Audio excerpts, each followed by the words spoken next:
To'liq uxlash va sifatli dam olish sog'lik, uzoq umr, go'zallikning asosiy omillaridan biridir. Olimlar va ekspertlar yashil o'simliklar inson salomatligi, dam olishi va ichki holatiga ijobiy ta'sir ko'rsatishini ta'kidlaydilar. Ammo yotoqxona uchun gul tanlaganda organizmingizga yoki uy aurasiga zarar yetkazmaslik uchun ularni to'g'ri tanlash juda muhim. Bugungi kunda xona gullarining turlari juda ko'p. Bugungi videoda qaysi gul yotoqxona uchun to'g'ri keladi, qaysinisi yo'q, shu haqida gaplashamiz. Demak, yotoqxona uchun eng foydali gullar. Spatifilum. Bu gul ayol baxti deb ataladi. U havoni namlaydi, zararli moddalarni so'rib oladi va xonaga yengil, sog'lom energiya bag'ishlaydi. Spatifilum tunda ham kislorod chiqaradi. Bu uni yotoqxona uchun eng yaxshi tanlovlardan biriga aylantiradi. Xlorofitum. Xlorofitum guli havodagi chang, tutun va kimyoviy moddalarni so'rib, tabiiy filtr vazifasini bajaradi.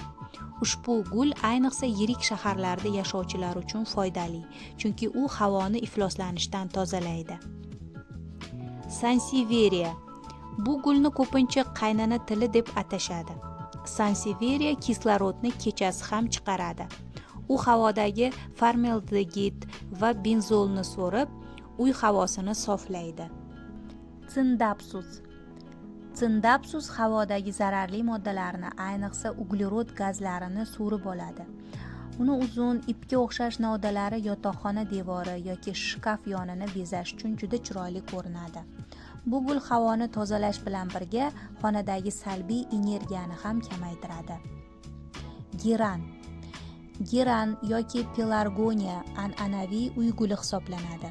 Uni barglari havoni tozalaydi, bakteriyalarga qarshi ta'sir ko'rsatadi. Ushbu gulning yengil hidi asabni tinchlantiradi, uyquni yaxshilaydi. Fikus. Fikus havodagi zararli moddalarni so'rib, kislorod ajratadi. Uni katta barglari changni to'playdi, shunday qilib havoni filtrlaydi. Bu gul nafaqat sog'lom muhit yaratadi, balki interyerga ham juda joziba bag'ishlaydi. Biroq shirasi zaharli bo'lgani uchun bolalar yoki hayvonlar bo'lgan xonada ehtiyot bo'lish kerak. Asparagus. Asparagus guli nafaqat havoni tozalaydi, balki mikroblarga qarshi ta'sirga ham ega. Uning mayin ipakday barglari xonaga yengillik va yangi nafas bag'ishlaydi. Bu gulni parvarish qilish oson, u soyada ham yaxshi o'sadi. Kalanxoya.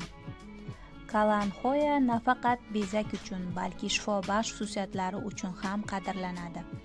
Uni barglari havoni namlaydi, viruslarga qarshi ta'sir ko'rsatadi. Kalanxoya shovqinli kundan so'ng asabni tinchlantiradi va uyquni yaxshilaydi. Bu gul har bir yotoqxona uchun tabiiy kichik shifokor desak bo'ladi. Yotoqxonada bo'lmasligi kerak bo'lgan gullar. Liliya. Bu gulni malikalar guli deb ataladi. Ammo uni yotoqxonaga qo'yish tavsiya etilmaydi. Sababi kechasi u havodan kislorodni faol so'rib oladi. Bundan tashqari, gulining kuchli hidi tungi uyqu sifatini buzishi, bosh og'riq va charchoq keltirishi mumkin. Kaktus. Kaktus Feng Shui falsafasiga ko'ra, kaktusni tikanlari salbiy energiya keltiradi. Bu esa janjal va kelishmovchilikka olib kelishi mumkin. Shuningdek, kaktusning ayrim turlari tungi paytda asab tizimini bezovta qilishi mumkin. Dieffenbachia. Janubiy Amerikadan keltirilgan bu gul nafis ko'rinishi bilan jozibador, ammo yotoqxona uchun xavfli. Uni shirasi allergiya, terida yoriq va shish chiqarishi mumkin. Bolalar, allergiyasi bor odamlar va hayvonlar bo'lgan uylarda Dieffenbachiani saqlash tavsiya etilmaydi. Monstera. Monstera katta bargli ajoyib ko'rinishga ega bo'lgan gul. Ammo yotoqxonaga qo'yish mumkin emas. Bargini bolalar yoki hayvonlar yeb qo'ysa zaharlanish xavfi bor. Ezoteriklar uni energiya vampiri deb hisoblaydilar. Insondan kuchni oladi deyishadi. Oleander. Oleander guli go'zal gullari bilan diqqatni tortsa-da, u yotoqxona uchun xavfli. uni shirasi zaharli, hidi bosh aylantirishi yoki zaharlanishga olib kelishi mumkin. To'g'ri tanlangan yotoqxonadagi gullar nafaqat go'zallik, balki tinchlik va sog'lom uyquni ham olib kiradi. Tabiatning jonli nafasi uyingizda bo'lsa, har tongda o'zingizni yengil va baxtli his qilasiz. Gullarga mehr bersak, ular bizga pok havo, yaxshi kayfiyat va orom beradi.